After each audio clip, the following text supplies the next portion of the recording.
says conservatives don't get discriminated against. Here's the story where the good guys win, actually. Two SUNY Cortland students attempted to start a Turning Point USA chapter at their school. Turning Point, of course, is a conservative organization, does a lot of great stuff. Charlie Kirk heads that as well. The student government faculty there denied them group status because of the group's political views. It was then that the students challenged the school. The headline, take a look. Turning Point USA chapter sues SUNY Cortland over alleged First Amendment violation. What happened next could either be deemed justice, karma, or both. Here to fill us in, Matthew Hoffman, legal counsel for Alliance Defending Freedom, who took on the case. Matthew, thank you so much for being with us. Tell us a little bit about what's going on here. Well, thank you so much for having me. So basically, two students, Gabriella and Megan at SUNY Cortland, wanted to start a Turning Point USA chapter.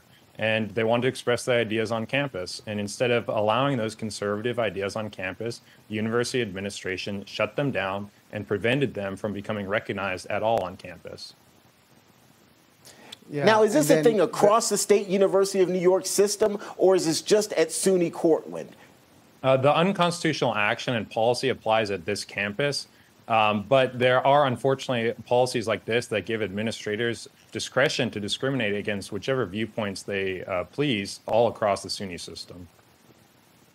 I want to read, Matthew, something from the president of SUNY Cortland here, who said, and this is chilling, he said, quote, "We silence voices all the time in this country.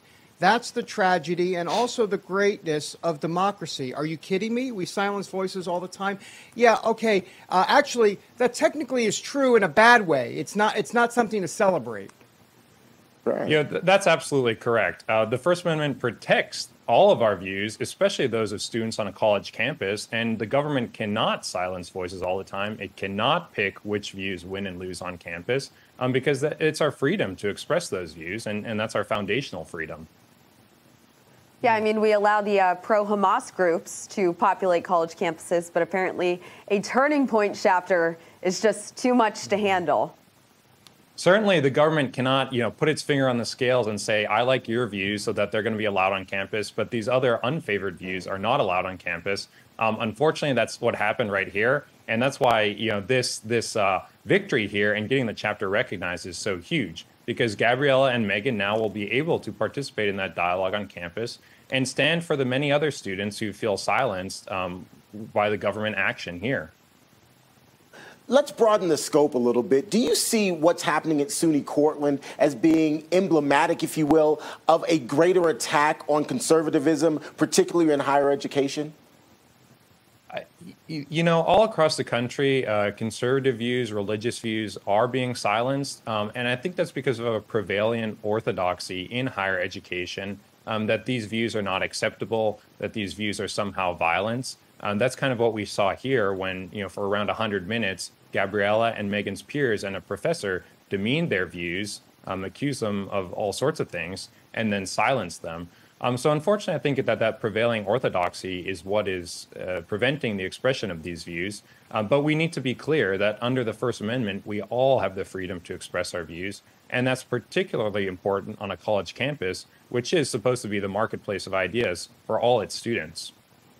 Matthew, 20 seconds or so. What's the progress here? How is it looking? You guys are busy all the time with these type of cases. Is progress being made, or are you concerned? I think we need to continue to stand up for freedom, stand up for courage, because as Ronald Reagan said, it's never more than a generation away from losing it. But I'm happy with the progress that we're making because brave students like Gabriella and Megan are inspiring others to stand up as well and make a difference. And that's what we showed by having the chapter recognized here. Great. I love that. Matthew Hoffman, thank you so much for joining us. And thank you for all of your hard work with them. Definitely exciting to see there.